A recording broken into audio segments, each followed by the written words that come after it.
Hey there, it's Jody Sutter of the Sutter Company, and it's Just Ask Jody. It's that time when I take a question from an agency around an issue they're having with business development, and I'll answer that question in 4 minutes or less.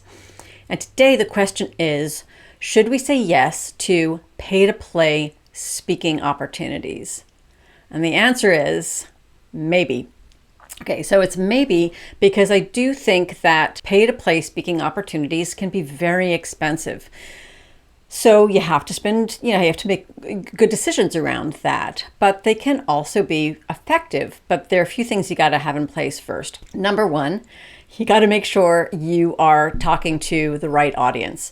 If you are paying to speak at an event that's a general audience that does not include your ideal client prospects, then it's probably not a good use of money. But if it is an event where you know you are going to have a captive audience of ideal clients, then that might be one indicator that it's a smart investment. Number two, what's the content that you are going to present? Now, a lot of times on these pay-to-play speaking opportunities, you're given like a sponsorship speaker slot. Sometimes that's during lunch, sometimes it's a panel, sometimes they limit the amount you can speak. So it's also not ideal. It certainly isn't a 45-minute keynote on the main stage. So how are you going to make the most of that time in front of your audience? What's the content that you're going to present?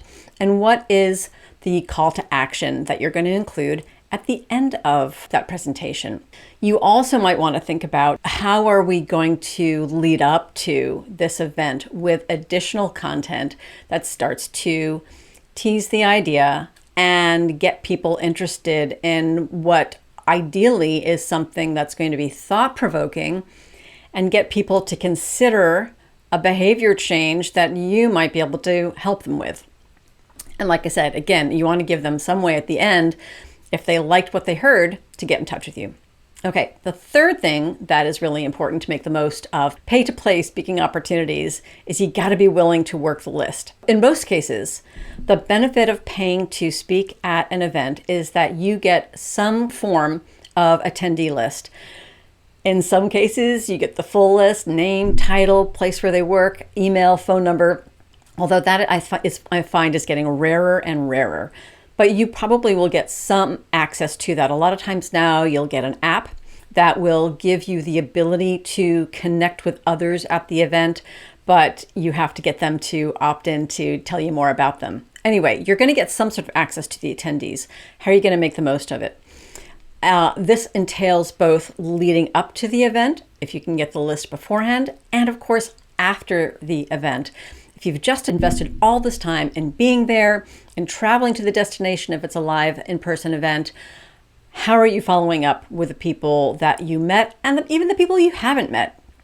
The other thing is that if you are serious about your ideal target audience, you probably have a lot of these people already in your mailing list. Whether or not they're going to be there, you want to prime that audience. So sending out notes, making personal calls, even sending out an email campaign that says, we're going to be at this event. We're going to be talking about this topic, which is of particular interest to you. Hope to see you there and hope to ideally engage with you. So those are the things that I would say you must have in place if you're going to really consider making the most of pay-to-play